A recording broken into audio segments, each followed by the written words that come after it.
الحمد لله وكفى وسلام على عباده الذين اصطفى أما بعد فأعوذ بالله من الشيطان الرجيم بسم الله الرحمن الرحيم ومن الناس من يتخذ من دون الله أندادا يحبونهم كحب الله والذين آمنوا أشد حبا لله صدق الله مولانا العظيم وقال رسول الله صلى الله تعالى عليه وسلم أوتيت علم الأولين والآخرين وقال رسول الله صلى الله تعالى عليه وسلم بعثت لأتمم مكارم الأخلاق وقال رسول الله صلى الله تعالى عليه وسلم أنا سيد ولد آدم ولا فخر أو كما قال رسول الله صلى الله تعالى عليه وسلم محترم মুসল্লিয়ান কিরাম, আমি আল্লাহ পাক রব্বুল আলামিনের পবিত্র কালামের অংশ বিশেষ তিলাওয়াত করলাম এবং হযরত রাসূল করিম সাল্লাল্লাহু আলাইহি ওয়াসাল্লামের কয়েকখানা হাদিস শরীফ পাঠ করলাম। আল্লাহ পাক আমাদের সকলকে কোরআনে পাক হাদিসে পাকের কামিল হেদায়েত দান করেন, আমিন। কোরআনে পাক এবং হাদিসে পাকের নূরে আমাদের জীবনকে নূরওয়ালা রহমতওয়ালা বানানোর তৌফিক দান করেন।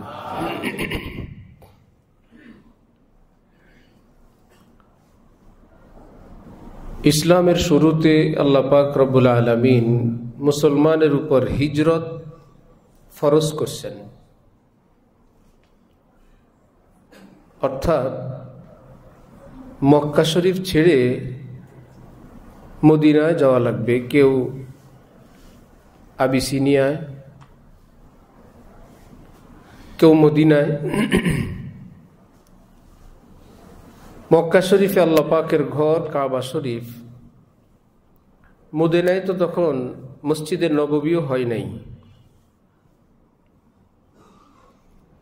কিন্তু সাহাবায়ে কেরাম সকলে আল্লাহ পাকের হুকুম মেনে আল্লাহ পাকের খুশির তালাশে একে একে সকলেই সফরে গেলেন।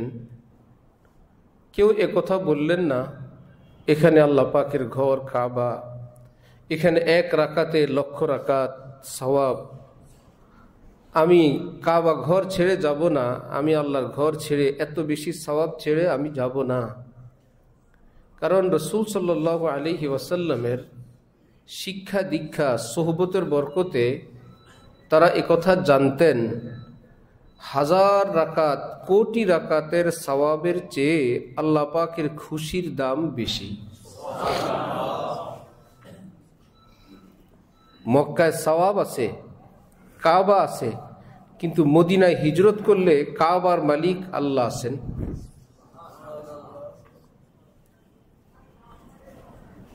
উদ্দেশ্য হলো মুসলমানরা অনেক ক্ষেত্রে আমরা দেখি সওয়াব অর্জন করা লাগবে এই কথাটা বুঝে, আল্লাহ পাকের খুশি অর্জন করা লাগবে এটা বুঝে না।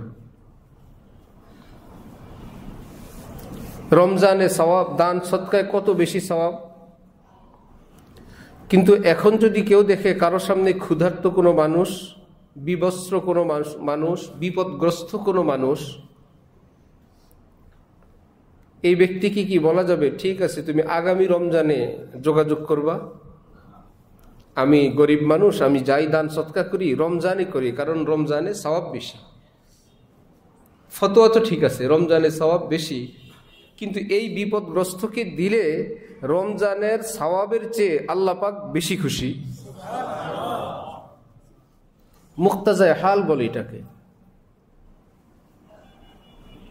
আমরা তো সওয়াবের গোলাম না, আমরা আল্লাহ পাকের গোলাম। মুমিনরা সবচেয়ে বেশি নেকিকে ভালোবাসে, এরকম কথা আল্লাহ পাক বলেন নাই। বলছেন মুমিনরা সবচাইতে আমি আল্লাহকে ভালোবাসে।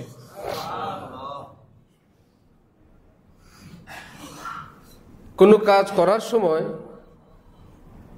এটা সওয়াবের কাজ। সাধারণত সওয়াব আল্লাহ পাকের খুশি খুব একসাথেই থাকে। যেটা সওয়াব এটাই তো আল্লাহ পাকের খুশি। আমরা এই ভাষায় জানি এটা নেকির কাজ, এটা সওয়াবের কাজ। আমরা জানি যে এটার মধ্যেই আল্লাহ পাকের খুশি নিহিত আছে যদি সেটা বিজ্ঞ কোনো আলেমের পরামর্শ মোতাবেক হয়, কোনো রসুলের নায়েব কর্তৃক যদি অনুমোদিত হয়, তাহলে যেটা সওয়াবের কাজ এটাই আল্লাহ পাকের খুশির কাজ। কিন্তু বহু ক্ষেত্রে দেখা যাবে নামে সওয়াবের কাজ, আল্লাহ পাকের খুশি যেখানে নাই সেখানে সওয়াবও থাকে না। আল্লাহ পাকের খুশি নাই সেখানে সওয়াবও নাই। এজন্য ওয়াল্লাযীনা আমানু আশাদ্দু হুব্বান লিল্লাহ, মুমিনের অন্তরে সবচেয়ে বেশি আল্লাহ পাকের মহব্বত থাকবে। আল্লাহ পাক কোরআনে পাকে বলেন, আমার ইমানদার বান্দাদের বৈশিষ্ট্য এমন, তাদের বুকে আমি আল্লাহর মহব্বত পৃথিবীর সব কিছুর চেয়ে বেশি। দেশ কি, দেশান্তর কি, রাজ্য কি, রাজত্ব কি, কালচার কি, সোসাইটি কি, সমাজ কি, রাজনীতি কি, সব কিছুর উপরে আল্লাহ পাকের মহব্বত। কেউ রাজনীতিকে এত ভালোবাসে, আল্লাহ পাককে অত ভালোবাসে না।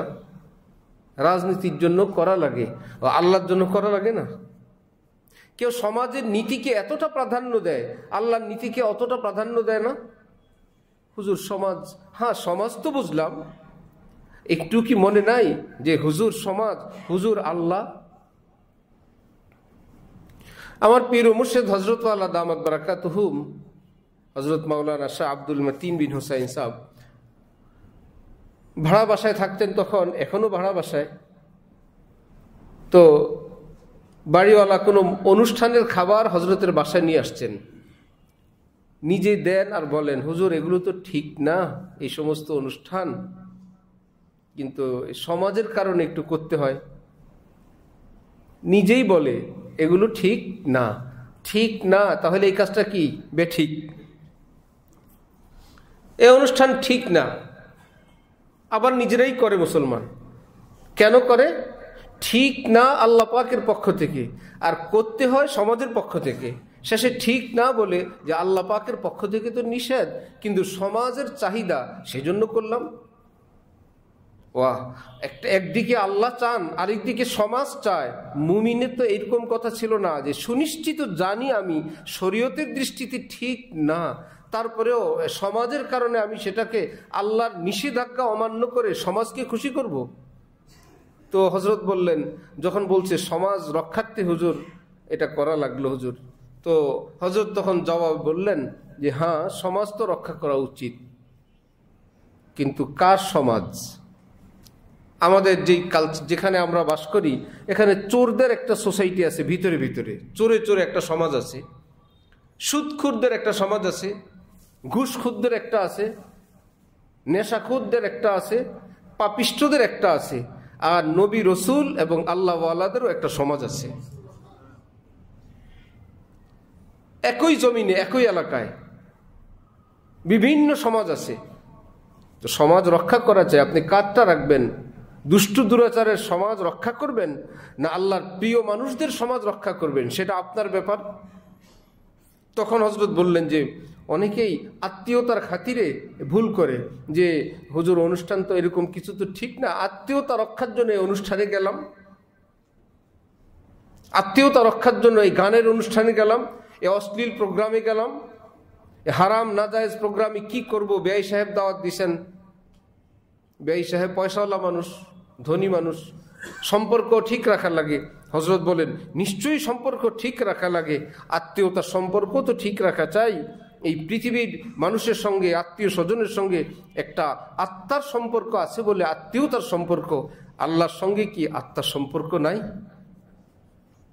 বান্দার আল্লাহর সঙ্গে আত্মীয়তার সম্পর্ক কত বড়, কত মজবুত। তাহলে কোন আত্মীয়তার সম্পর্কটা আমি উপরে রাখবো? একজন মুমিনের তো কমপক্ষে এটা স্থির থাকা উচিত। হ্যাঁ, সব আত্মীয়দের সম্পর্ক ঠিক রাখবো ততক্ষণ আমার মহান আল্লাহর সঙ্গে আত্মীয়তার সম্পর্ক ঠিক থাকবে আমার যতক্ষণ আমার আল্লাহ আমার মালিক লাগেন, আমি তার গোলাম লাগি।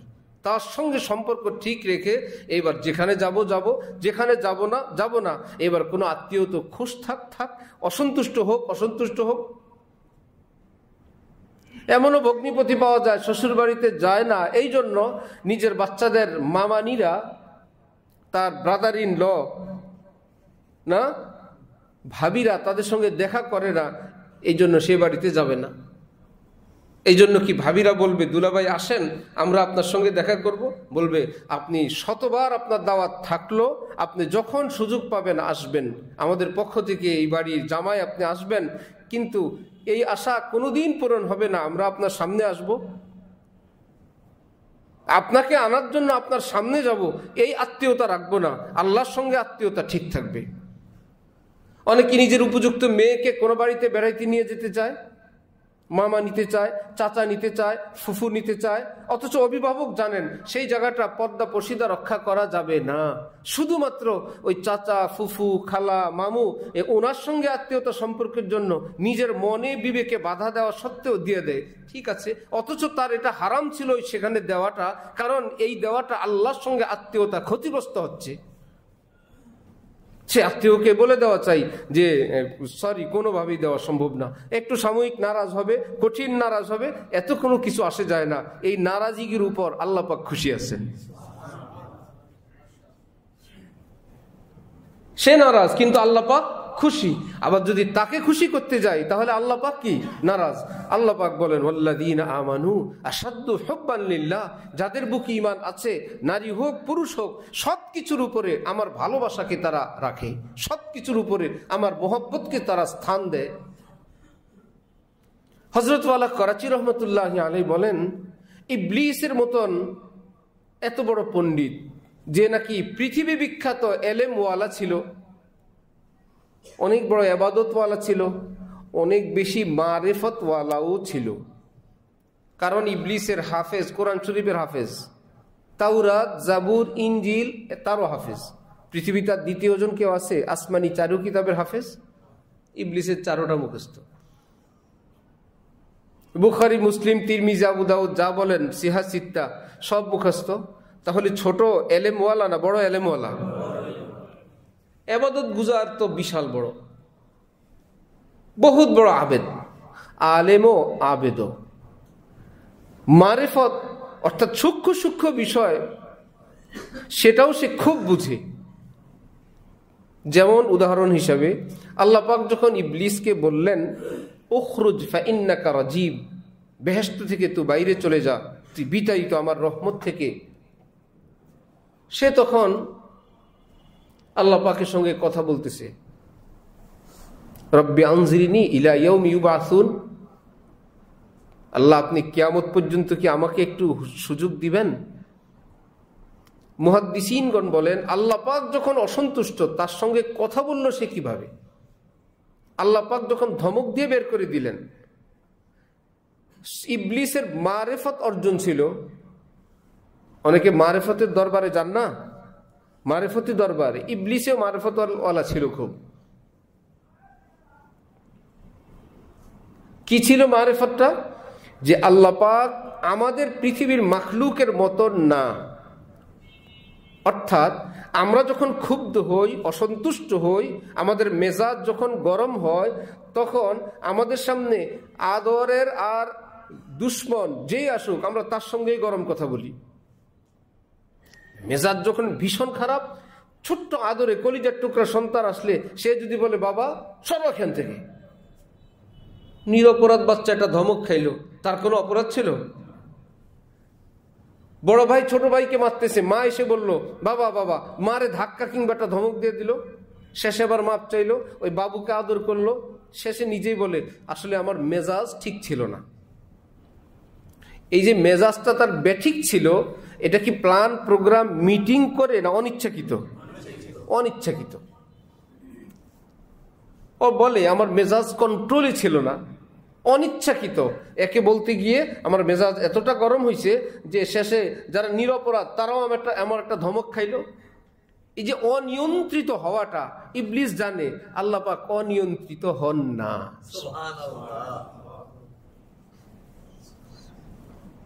চিন্তা করছেন কত গোপন এলেম। কি অনিয়ন্ত্রিত হন না যে এই কবরে এমন আগুন বাড়াইছেন, পাশে বড় এক বুজুর্গের কবর, সেখানেও জাহান্নাম শুরু হয়ে গেছে। এমন কি হবে? যে এই কবরওয়ালাকে এমন শাস্তি দিছে, আশপাশে যা ভালো ছিল তারাও মিনি জাহান্নাম শুরু হয়ে গেছে, হবে না। যে আল্লাহ পাক কাফেরদের উপর ভীষণ অসন্তুষ্ট, রাগের চোটে মুসলমান পর্যন্ত মারা আরম্ভ করছেন, হবে না। এটাকে আরবিতে ইনফিআল বলে, অটোমেটিক কিছু হয়ে যাওয়া, চাই না হয়ে যাওয়া। আল্লাহ পাক এই দোষ থেকে মুক্ত। আল্লাহ পাক বলেন আমি চাই না, তারপরে আমার মেজাজটা গরম হয়ে যাবে, এটা হবে না। আমাদের মধ্যে মায়া আছে, আমাদের মধ্যে ক্ষোভও আছে। ক্ষোভ যখন বেশি মাত্রায় বেড়ে যায়, মায়া হারায় যায়। ইবলিস জানে আল্লাহ পাকের মধ্যে রাগ গুসাও আছে, রহমতও আছে। রাগ গুসা যতই হোক, রহমতের দরিয়া একদম ঠান্ডা, কথা বলা যাবে। একদিকে আল্লাহ পাক ধমক দিতেছেন, আরেকদিকে ইবলিসের সঙ্গে কথা বলতেছেন। আমাদের উস্তাদ হযরত ঢালকানগর, তিনি আমাদের একদিকে উস্তাদ, আবার আরেকদিকে শায়েখ। তো মাদ্রাসায় পড়ি, ঢালকানগর মাদ্রাসায় সবক পড়ান, আমরা ছাত্র হিসাবে ওনার কাছে পড়ি। অন্যান্য টাইমে তিনি আমাদের শায়েখ, আমাদের হযরত, সেই হিসাবে ওনার থেকে আমরা শিক্ষা দীক্ষা অর্জন করি। এই যুগে তো দীক্ষা অর্জন করা এটা হারায় গেছে প্রায়। হযরত ইমাম মালিক রহমতুল্লাহ আলাইহি এর এক শিষ্য বলেন, আমি ইমাম মালিক রহমতুল্লাহ আলাইহির নিকট 20 বছর ছিলাম, 18 বছর শুধু দীক্ষা অর্জন করছি। শিষ্টাচার, ভদ্রতা, আদব, 2 বছর এলেম শিখছি। এখন আফসোস হয় ওই 2 বছরে যদি শুধু এই শিষ্টাচার শিখতাম, আদব শিখতাম, জিন্দিগি শিখতাম, আল্লাহ পাককে খুশি করা শিখতাম, সেই 2 বছর ব্যয় করলেও ভালো হইতো। তো হযরতওয়ালা কোনো কারণে ক্লাসে মাদ্রাসায় সবকে গিয়ে অসন্তুষ্ট হয়েছেন। ছাত্ররা পড়া পারে নাই, কয়েকজন সহজ কোনো ভাষায় শব্দে ভুল করে ফেলছে। সেই ভুলটাও হলো আমাদের মাদ্রাসা জগতে একটা হলো গতকাল উস্তাদজি পড়া দিয়ে গেলেন, আজকে পড়া শোনাবে, এটা তো আছেই। আরেকটা আছে, সেটা হলো আজকে যেই পড়াটা দিবেন আগামীকালকের জন্য ছাত্রদের জন্য বিধান আছে, সবাই সেটাকে নিজে নিজে একটু দেখে আসবা। ক্লাসে বসার আগে যেই পড়াটা উস্তাদ যে আজকে দিবেন সেটাকে নিজে নিজে একবার পড়ে আসবা। সে পরের দিনের পড়া যেটা আজকে দিবেন সেটার মধ্যে ভুল হয়েছে, গতকাল পড়া যেটা দিলেন সেটার মধ্যে না। কিতাব বন্ধ করে চলে গেছেন, বললেন আপনারা অন্য কারো কাছে পড়ে নিয়েন, এই কিতাব আমি আর পড়াবো না। এত গাফেল ছাত্রদেরকে পড়াশোনা করানো যায় না। ভীষণ রাগ, ভয়, আমরা ধারে কাছে যাই না। বিকালবেলা যখন ওনার মজলিস, শায়েখের মজলিস, বিকালবেলা গিয়ে দেখি উনি আমাদের সঙ্গে কথা বলেন, হাসেন, মাশাআল্লাহ, আমরা খুশি হয়ে গেছি, আলহামদুলিল্লাহ, ওনার কষ্ট কেটে গেছে। পরের দিন সবকে আসেন না, কি ব্যাপার, কালকে তো বিকালে ভালো ছিল, আজকে আবার কি হলো? আবার বিকালে মজলিসে গেলাম, দেখা সাক্ষাৎ হয়, খুব কথাবার্তা, হাসি খুশি, যা হওয়ার সব। সবকের সময় যখন আসে, উনি যখন মাদ্রাসায় আসেন, ধারে কাছেও যাওয়া যায় না। পরে আমরা বুঝতে পারলাম এখানে পার্ট 2টা, এক বিভাগ গরম, আরেক বিভাগ ঠান্ডা। শিক্ষক আর ছাত্রের সম্পর্ক যেটা, এটা নিয়ে মামলা মোকদ্দমা চলছে, কিন্তু পীর মুরিদি সম্পর্ক, দীক্ষা সংক্রান্ত যে দর্শ, সেটা ঠিক আছে। পরে মনে হলো এ তো আল্লাহ পাকের গুণাবলী, সুবহানাল্লাহ। একটা ডিপার্টমেন্ট গরম, আরেক ডিপার্টমেন্ট স্বাভাবিক। যেখানে গরম গরম, যেখানে ঠান্ডা ঠান্ডা, এবং একই টাইমে একই আল্লাহ আযাব জান্নাতীদেরকে ভীষণ নাজ নেয়ামত দিচ্ছেন, একই টাইমে একই আল্লাহ কাফের মুশরিকদেরকে জাহান্নামে জ্বালাইতেছেন। তো তিনি এতটা যে আদর আপ্যায়ন করেন নাই যে জাহান্নামের মধ্যেও জান্নাতের কিছু নাজ নেয়ামত চলে যাবে, সেটাও হবে না। এতটা ক্ষুব্ধও হবেন না যে জাহান্নামের আগুন জান্নাতের ভিতর গিয়ে ঢুকবে, সেটাও হবে না। অর্থাৎ তিনি আনকন্ট্রোল না, ফুল কন্ট্রোল। এগুলো জানতো কে? ইবলিস। যখন তাকে জাহান্নাম থেকে বের করে দিল তখন সে কথা বলে, রব্বি আনজিরনি ইলা ইয়াউমি ইউবআসুন। আল্লাহ পাক বলে, ইন্নাকা মিনাল মুনজারিন। ওকে, তোমাকে ক্ষমতা দিয়ে দিলাম, হায়াত দিলাম, তুমি কিয়ামত পর্যন্ত হায়াত চাইলা, হায়াত দিয়ে দিলাম, মঞ্জুর। এখন দেখেন ইবলিসের মারিফতের দ্বিতীয় পার্ট। সে এখন আল্লাহ পাকের সামনে দাঁড়ায় বলতেছে, আমি তো আপনি হায়াত দিলেন, আমি বুঝে পেলাম, সুতরাং আপনার বান্দাদেরকে জাহান্নামে নেওয়ার জন্য যত রকমের ষড়যন্ত্র আছে আমি সকল ষড়যন্ত্র করব। কার সামনে? তোর কি ভয় লাগে না? আল্লাহ যদি গলা টিপে এখন মারেন, হায়াত মৌত কার হাতে? আল্লাহ যদি এখন মৃত্যু দেয়, এত বড় কথা বলো। কিন্তু ইবলিস জানে মৃত্যু দিতে পারবে না, অর্থাৎ দিবেন না। যদি দেন ওয়াদা খেলাফ হয়ে যাবে। একটু আগে বললো আমাকে কিয়ামত পর্যন্ত হায়াত দিলেন, এখন যদি আমাকে মারেন তাহলে আল্লাহ পাকের ওয়াদা ভঙ্গ হয়ে যাবে। ইন্নাল্লাহা লা ইউখলিফুল, আল্লাহ ওয়াদা ভঙ্গ করেন না। হায়াত দিলেন তো দিয়েই দিছেন, আমি যাই করি মারতে পারবে না। সে এখন আল্লাহ পাকের সামনে দাঁড়ায় দাঁড়ায় বলে, আমি এই করব, আমি সেই করব। ছেলেবেলে যদি জানে আমার মা বাবা আমার প্রতি দুর্বল, যতই করি না করি আমাকে একটা আদরের একটা পার্ট আমার আছে, অনেক কিছু বলে না। এখানে তো সে মায়া না, সে এখানে মারিফতের, এলমের এবং হুকুমের আল্লাহ পাকের পেঁচে পড়ে গেছে। এগুলো তো আল্লাহ পাক আগেই জানতেন সব, এমন না যে দিয়ে ঠেকে গেছেন। সে বলতেছিল, আপনার ইজ্জতের কসম, আমি আপনার বান্দাদেরকে জাহান্নামে নেওয়ার সকল ষড়যন্ত্র করব, গুনাহ করাবো, পাপ করাবো, বারবার করাবো, বহুবার করাবো। আল্লাহ পাক দেখলেন যে আমার দেওয়া ভিক্ষা হায়াত আমি দিলাম, এই দিয়ে আমার সামনে এমন ধৃষ্টতা। কারো কর্মচারী যদি মালিকের সঙ্গে টাকা পয়সা নিয়ে ফুটানি করে, কর্মচারী যে বেতন পায় নিয়মিত মালিক থেকে, না দিলে চলতেও পারে না, খোরাকির পয়সা পর্যন্ত না। এমন না যে কর্মচারী বড় লোক হয়ে গেছে, সেই কর্মচারীরা একদম মালিকের অধীন, নিয়মিত টাকা দিলেই চাউলের টাকা হয়, ভাড়ার টাকা হয়। এই বেচারা যদি একজন শিল্পপতি মালিকের সঙ্গে এই টাকা পয়সা নিয়ে টক্কর দেয়, ইবলিসের টক্করটা তো এর চাইতে কত গুণ বড়, কত ধৃষ্টতা। সে বলতেছে আপনার বান্দাদেরকে ষড়যন্ত্র করে জাহান্নামে নেওয়ার আমি সব ষড়যন্ত্র করব। আল্লাহ পাকের রহমতের দরিয়ায় এতটা জোশ আসছে, আল্লাহ পাক নিজেই বলতেছিলেন, ওয়া ইজ্জতি ওয়া জালালি ওয়া ইরতিফাই মাকানি লা আযালু আস্তাগফিরু লাহুম মাস্তাগফারুনি। আমার ইজ্জতের কসম, আমার বড়ত্বের কসম, আমার মহত্বের কসম, আমার বান্দাকে দিয়ে তুই যত রকমের ভুল পাপাচার করাবি, আমার বান্দার নাকে যতদিন দম আছে মাপ চাইতে থাকলে আমি সব মাপ করে দিব। তুই তোরটা করা, আমি আমারটা করি। কত পারো গুনাহ করাইবা, বান্দা মাপ চাইলে আমি মাপ করে দিব। এই জন্য বান্দাকে মাপ করা এটা আল্লাহ পাকের একটা চ্যালেঞ্জের ব্যাপার।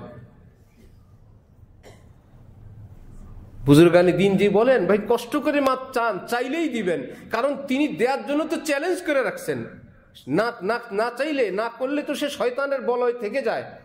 শয়তান যেটা চাইছিল, আমি আপনার বান্দাকে আমার কবজায় রাখবো, আর তিনি চ্যালেঞ্জ করে বলছিলেন আমার বান্দা মাপ চাইলে তোর কবজা থেকে আমি বের করে নিয়ে আসবো। কোন রকম যদি একটু সুতা বাহানা পান, রব্বুল আলামিন বলেন ঠিক আছে, তাকেও মাফ করে আমি আমার দলে নিয়ে নিলাম। একটু উসিলা দরকার, একটা বাহানা দরকার, আল্লাহ মাফ করেন, একটু উসিলা পাওয়া গেছে। বুজুর্গানি দিন বলেন, যার মুখে এই শব্দ উচ্চারিত হয়, আল্লাহ মাফ করেন, আল্লাহ মাফ চাই, আস্তাগফিরুল্লাহ, রব্বিগফিরলি, রব্বিগফির ওয়ারহাম, অর্থাৎ ক্ষমা চাওয়ার যে কোনো ভাষায়, যে কোনো শব্দ, যার মুখে এটা উচ্চারিত হয়, বুঝতে হবে তার জন্য তওবার দরজা খোলা আছে। যত বড় পাপিষ্ঠ হোক। আল্লাহ আমাদেরকে আল্লাহ পাকের কাছে বেশি বেশি ক্ষমা চাওয়ার তৌফিক দান করেন। আমরা আলোচনা করতেছিলাম ইবলিসের মারেফত, মনে আছে? আলেম, আবেদ, আরিফ। সে বহুত বড় আলেম, খুব বিদ্যা জানে। এত বিদ্যার পরেও ইবলিস কেন হইল? বুঝা গেল কেবল পিএইচডি, ডক্টরেট ডিগ্রি, দেশ বিদেশের ডিগ্রি এটাই যথেষ্ট না। অনেক বক্তৃতা পারে, ভাষণ পারে, দেখা চাই সে আল্লাহ পাকের সন্তুষ্টির পথে আছে কিনা। শিয়াদের কাছে যান, খুব দ্বীনের কথা বলতেছে, হাত্তাকে কাদিয়ানীদের কাছে যান, যারা একদম চরম কাফের, তাদের কাছে যান, কোরআন শরীফ বলতেছে। মনে হবে আমি একটা আস্ত মূর্খ তাদের বিদ্যা বুদ্ধির সামনে। পৃথিবীর বহু ফেরকা আছে একদম গোমরা, পথভ্রষ্ট। ইসলামের জন্য এত মায়া, আল্লাহর হুকুমের জন্য এত মায়া নাই, আল্লাহর বিধানের জন্য এত মায়া নেই। কারো ইসলাম প্রতিষ্ঠার জন্য এত ব্যস্ততা, আল্লাহ পাকের হুকুম মানার জন্য অত ব্যস্ততা নাই। শুধু ইসলাম প্রতিষ্ঠা করা চাই। ভাই, তোমাকে ইসলাম প্রতিষ্ঠা করতে জিম্মাদারি দিছেন আগে, নাকি মুসলমান হওয়া জিম্মাদারি দিছেন আগে? আল্লাহ পাক কি কোরআনে পাকে বলছেন, কেউ নিজের দেশে ইসলাম প্রতিষ্ঠা না করে মৃত্যুবরণ করবা না, কেউ সারা পৃথিবীতে দাওয়াত না পৌঁছায় মৃত্যুবরণ করবা না, এমন তো কথা বলেন নাই। বলছেন লা তামুতুন্না ইল্লা ওয়া আনতুম মুসলিমুন, পাক্কা মুসলমান না হয়ে আসবা না।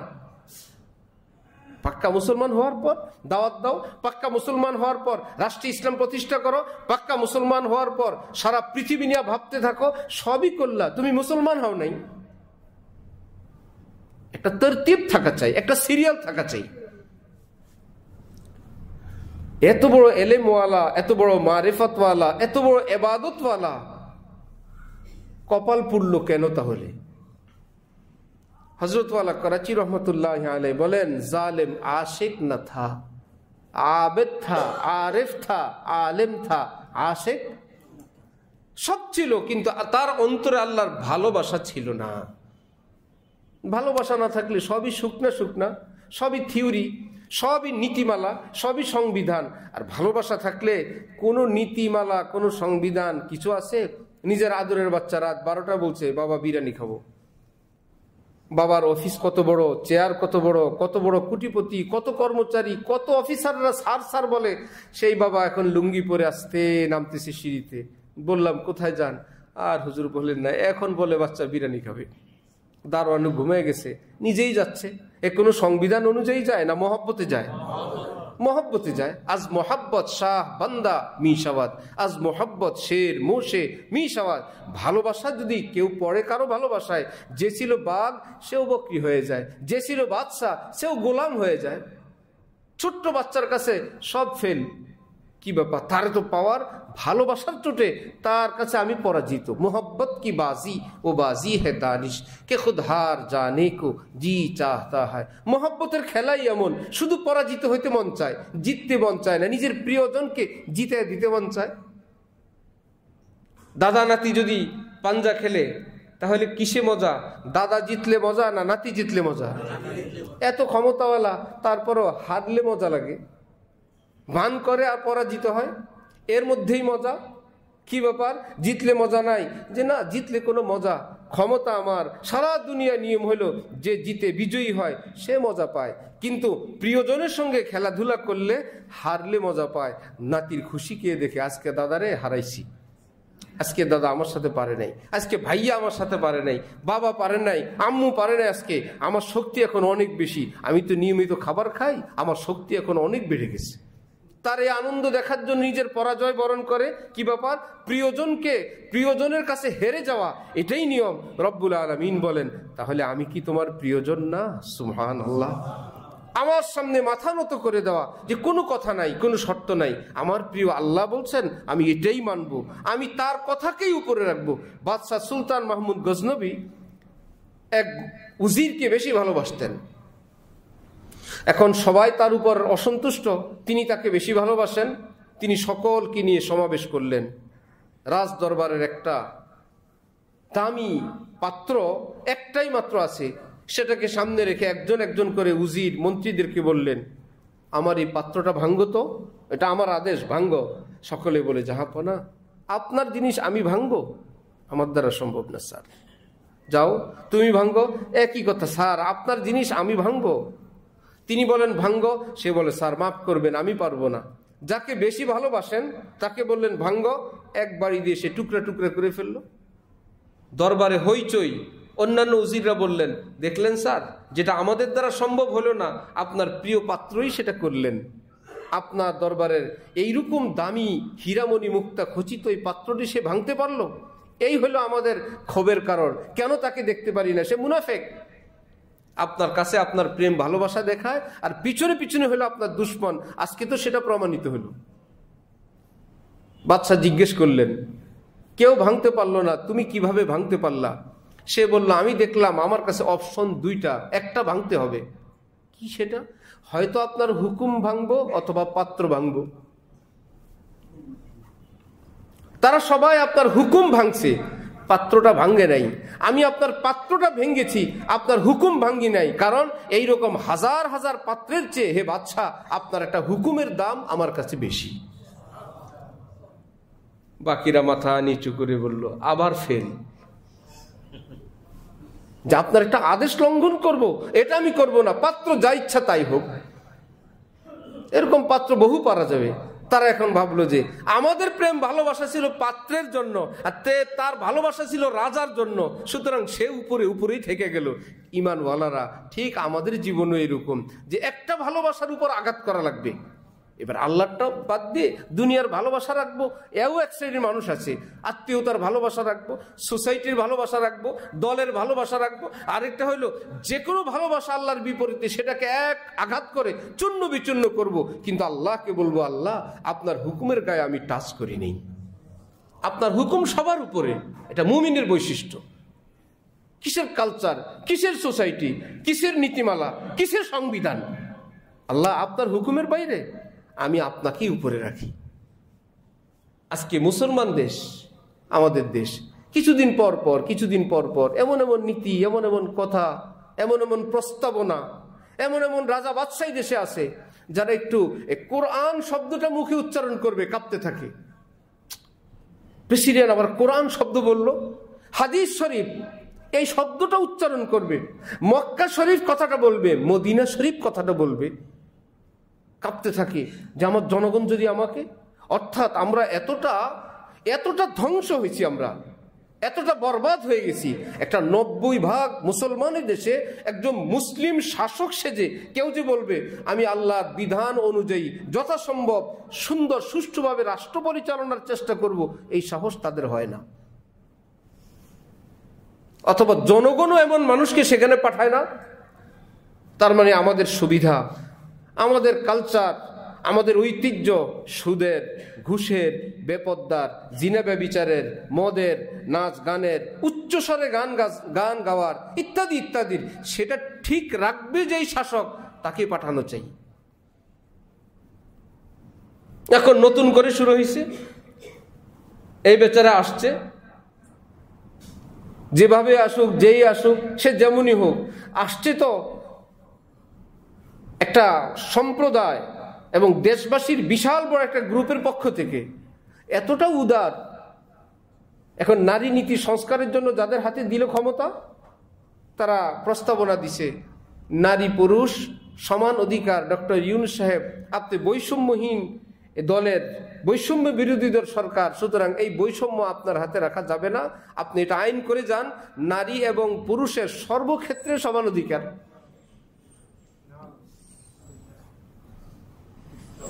ইসলামে নারী এবং পুরুষের বহু ক্ষেত্রে সমান অধিকার দিছে, বহু ক্ষেত্রে নারীকে বেশি দিছে, বহু ক্ষেত্রে পুরুষকে বেশি দিছে। কারণ সব জায়গায় সমান অধিকার, এটা কোনো জ্ঞানী মানুষের কথা হইতে পারে না, আল্লাহ পাকের তো বিধান নাই। যেমন বাচ্চাদের ক্ষেত্রে মা বাবার জন্য বিধান হইল শরীয়তের বিধান, মৃত্যুর পরে মেয়ে পাবে 50%, ছেলে পাবে 100%। কিন্তু জীবদ্দশায় বাবা যদি খরচ করেন, কাপড় চোপড় দেন, ইত্যাদি দেন, এই ক্ষেত্রে সমতা রক্ষা করা এটা ইসলামের বিধান। ছেলে তাকে 2টা জামা দিবেন, মেয়েকে একটা জামা দিবেন না, মেয়েকেও 2টা জামা দিতে হবে। মেয়ের না অর্ধেক অধিকার, সেটা আপনি মরার পরে। এমন না যে ছেলেকে 4টা জামা দিলাম, যেহেতু মেয়ে সে তো অর্ধেক পায়, 2টা জামা, এটা বিধান না। তাহলে এই ক্ষেত্রে কি অধিকার কি অর্ধেক হইল না সমান হইল? বড় ছেলেকে দিলাম, ছোট ছেলে, আমাদের হযরত ওয়ালার 2 ছেলে 2 মেজাজের। এক ছেলে একটু দামি দামি জিনিস পছন্দ করে, আরেক ছেলে কম দামি জিনিস পছন্দ করে। হযরতের ছেলে 2 জন, হযরত পড়ছেন বিপদে। ভাই ওই মাসআলা ছেলেদের মধ্যে সমতা রক্ষা করতে হয়। একজনে স্যান্ডেল কিনলো 5000 টাকার, আরেকজনে 1200 টাকার নিয়ে আসছে। সে তারে পাঠানো হয়েছে, যাও কিনে নিয়ে আসো, সে পছন্দ করে 1000-1200 টাকার নিয়ে আসছে। হযরত বলেন যে ভাই এখন তো মাসআলা আমার পড়ে গেল, হযরত ওইটাকে ডাইকা বাকি টাকা দিয়ে দেন, নাও তুমি কোনো খরচ টরচ করো। মনে মনে উদ্দেশ্য যে আমি আল্লাহরে বলবো, আল্লাহ আমি কমপক্ষে যতটুকুন সম্ভব, একদম পাই তো আর করা যায় না, যতটুকুন সম্ভব এটা রক্ষা করার চেষ্টা করেন। অথবা এমনি নাও তোমার খরচের টাকা ওই নামে হইলো, ওই পরিমাণ টাকা দ্বিতীয় জনকে দিয়ে দেন। ঈদের সময় একই অবস্থা, ছেলেদের মেয়েদের একটা কাছাকাছি অবস্থান, এটা যেন ঠিক থাকে। আমি এই নিয়ে বাসায় বলছি বা আমার কোনো বয়ানে বলছি, এইবার ঈদে আমার ছেলেরা এরা দামি দামি স্যান্ডেল কিনছে। ছোট জন 7 বছরওয়ালা হুজুর, ওনার স্যান্ডেল সে 1700 টাকা কিনে আমাকে বাসায় বলতেছে, বাবা ছেলেদের মধ্যে তো সব সমান করা লাগে, ভাইয়াদেরকে তো দামি দিলা, আমাকে 1700 টাকার দিলা। এখন এই মুফতি সাহেবকে আটকাবে কেমনে? কোনো ফতোয়া দিয়ে তো আটকানো যাবে না। তা আমি বললাম, তোমার ভাই যেই ক্লাসে পড়ে, তোমার তো ওই ক্লাসে তাহলে ভর্তি করার দরকার, যেহেতু সব সমান। ওই কিতাবগুলো কিনে দেই, এবার তো আটকা পড়ছে। আবার তোমার অমুক ভাই হাত ভেঙে গেছিল, হসপিটালে ভর্তি করেছি, তোমাকে তো এখন হাসপাতাল ভর্তি করা হয় নাই, চলো একটু হাসপাতালে ভর্তি করে দিয়ে আসি, একটা ব্যান্ডেজ করে দিতে বলি। অনেক কষ্টে আটকাইছি। এই যে সমতার এই প্রশ্নটা, এটা কি জ্ঞানী মানুষ করলো না এটা বাবু করলো? না বুঝে করলো, না বুঝে করলো যে সব জায়গায় সমান। সব জায়গায় সমান হইলে ওই ক্লাসের বই নাও। এই যে সব জায়গায় নারী পুরুষের সমান একটা কথা, মুখস্থ একটা কথা, এটা মুশরিকদের একটা কথা। এদের সমান অধিকার উদ্দেশ্য না, এদের ঘরেও নাই, এদের বাড়িতেও নাই, এদের দেশেও নাই, এদের জীবনেও নাই। টার্গেট শুধু একটাই, এই অধিকার, এই কথাটা যদি প্রতিষ্ঠা করা যায়, ইসলামের একটা বিধানকে ধ্বংস করা যাবে, টার্গেট শুধু সেটাই। সমান অধিকার উদ্দেশ্য না, কোথাও নাই সমান অধিকার।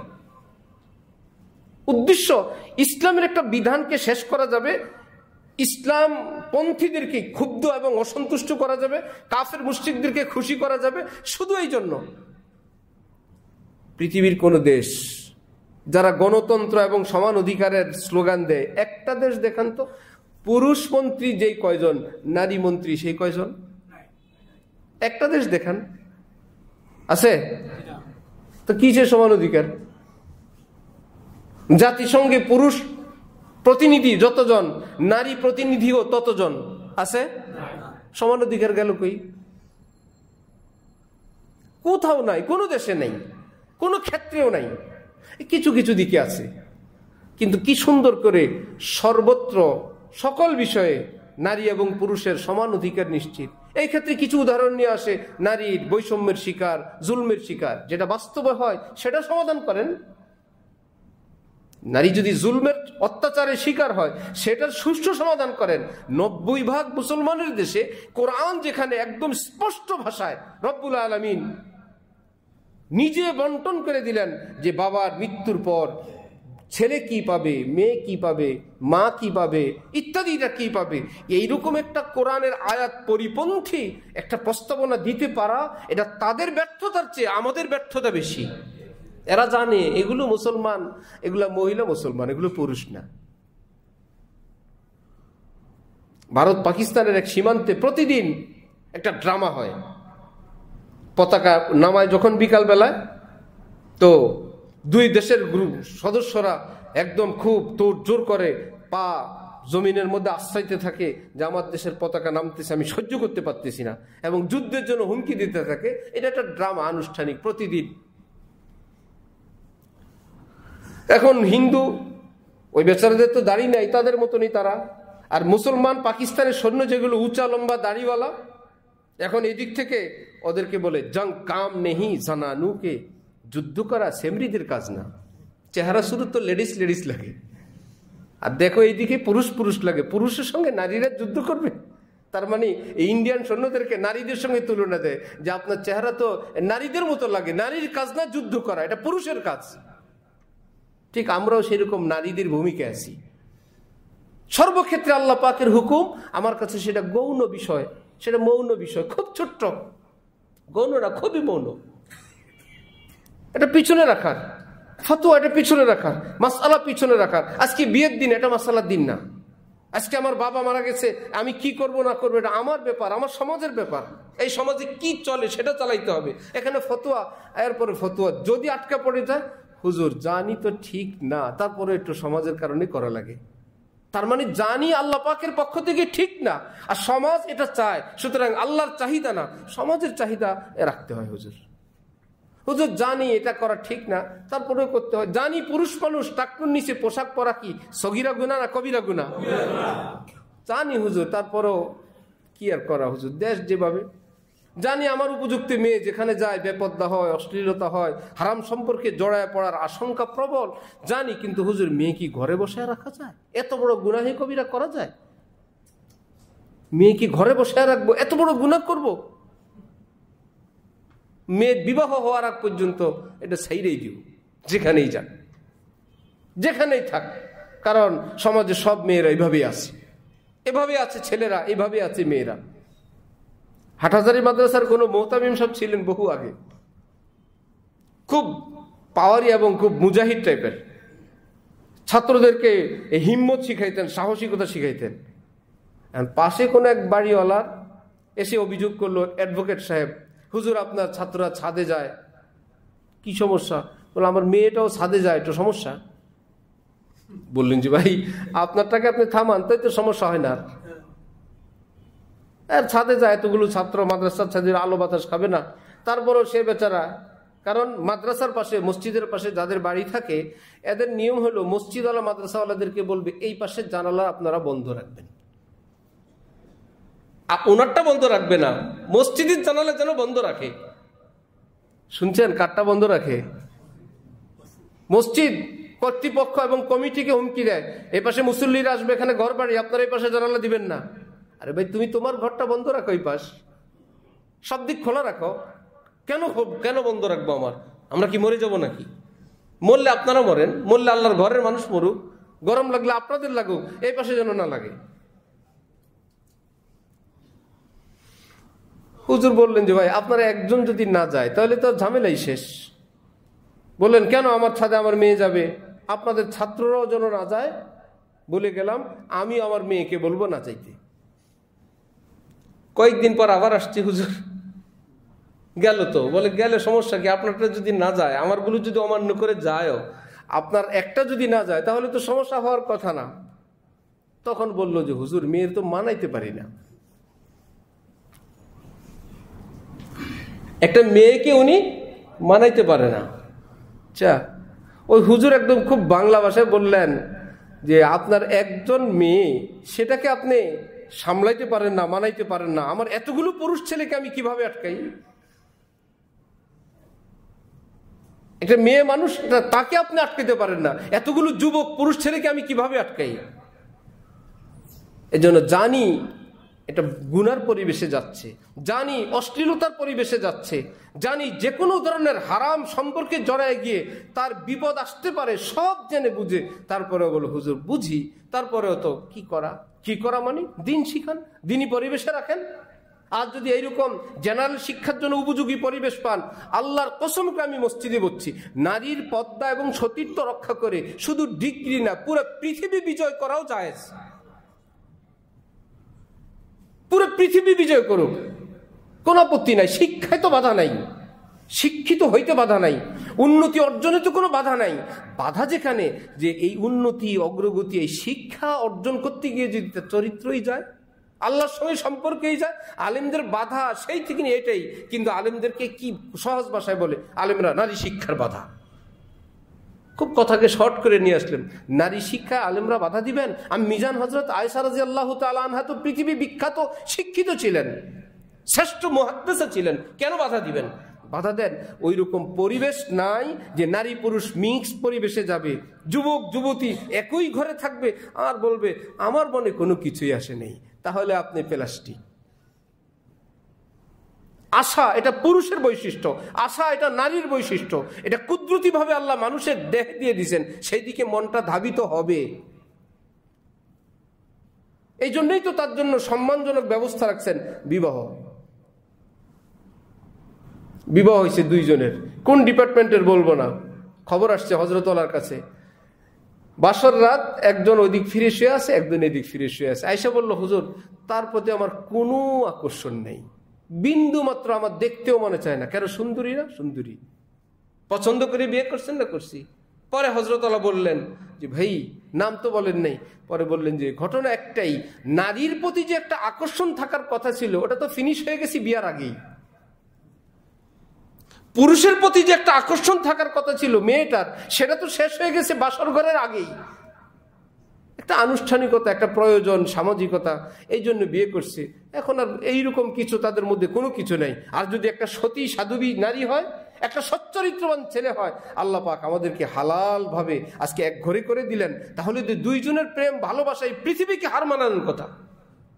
আমি তোমার অপেক্ষায়, आई है खबर पाँव में मेहंदी लगी है वो बस खून टपक पड़ा निघे इंतजार से।